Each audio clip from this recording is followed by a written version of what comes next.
Erreur de gestion dans les forêts dans goodplanet.info du 26 novembre 2020. Les 17 millions d'hectares de forêts recouvrant 31% du territoire français sont aujourd'hui confrontés à de multiples menaces. Sécheresse à répétition, attaques parasitaires sans précédent, risques d'incendie de grande ampleur, mais aussi accroissement des plantations monoespèces à faible naturalité, plus vulnérables aux ravageurs. Les hannetons forestiers dévastent les forêts du sud de la Picardie. Les scolytes attaquent les forêts du Jura. Dans le Doubs, la Saône-et-Loire et en région Auvergne-Rhône-Alpes, des milliers d'hectares de buxaie, des forêts où prédomine le buis, ont ainsi été défoliés jusqu'à des altitudes de plus de 1000 mètres par la pyrale du buis. Près des 2 tiers de la France est infestée par la chalarose du frêne. L'affaiblissement des arbres dû au climat est tel qu'ils ne peuvent résister aux ravageurs. S'ajoutent les erreurs de gestion qui n'ont fait qu'aggraver la situation. Première erreur, planter des conifères partout, même dans des endroits inappropriés, comme l'épicéa qui a été planté massivement en plaine alors qu'il s'agit d'une espèce de montagne. Deuxième erreur, avoir privilégié les plantations en monoculture sur de vastes étendues. Plus de la moitié des forêts en superficie est constituée de peuplements avec une seule essence d'arbre. Conséquence de cette bêtise, les forêts sont beaucoup plus exposées au risque de prolifération des insectes natifs ou invasifs que des forêts mélangées plus riches en biodiversité.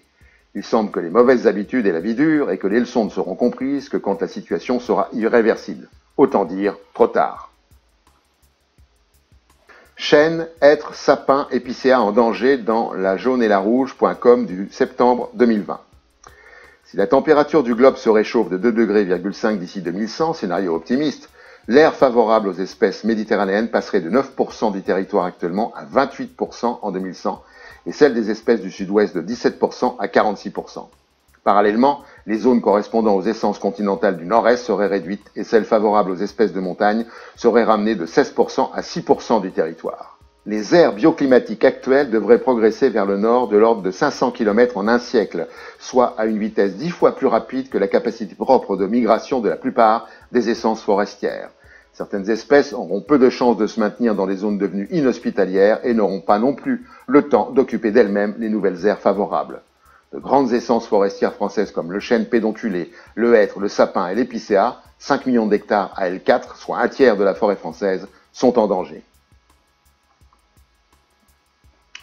Le déboisement en Colombie est puni dans medium.com d'Opress du 29 octobre 2021. La déforestation en Colombie a augmenté de 8% pour atteindre 171 685 hectares en 2020, principalement en raison de l'élevage de bétail et de l'expansion agricole. Au premier semestre 2020, près de 64 500 hectares ont été déboisés. Près de 64% de la déforestation en 2020 aura lieu dans les zones amazoniennes. L'arc de déforestation qui s'étend sur le nord-ouest de l'Amazonie colombienne affecte de nombreuses zones protégées, notamment les parcs nationaux Tinigua et Chiribiquete, ainsi que des réserves indigènes. En Colombie, les pratiques de déforestation peuvent être sanctionnées par des peines allant jusqu'à 15 ans de prison. Est-ce pour cette raison que la déforestation tend à diminuer depuis 2021 dans ce pays? Les forêts sont bonnes pour la santé dans uclouvain.be du 11 octobre 2021. Connaissez-vous les bains de forêt? C'est une pratique originaire du Japon qui prend de plus en plus d'ampleur en Europe. Ils s'en organisent à Vienne en Autriche, à Leipzig en Allemagne, à Louvain en Belgique ou encore à Gironde en France. Des études montrent que ces bains de forêt ont un effet physiologique sur le corps humain. Certains scientifiques estiment que les molécules volatiles et odorantes produites par les arbres peuvent avoir un effet bénéfique sur les troubles cardiaques, le stress ou encore le système immunitaire.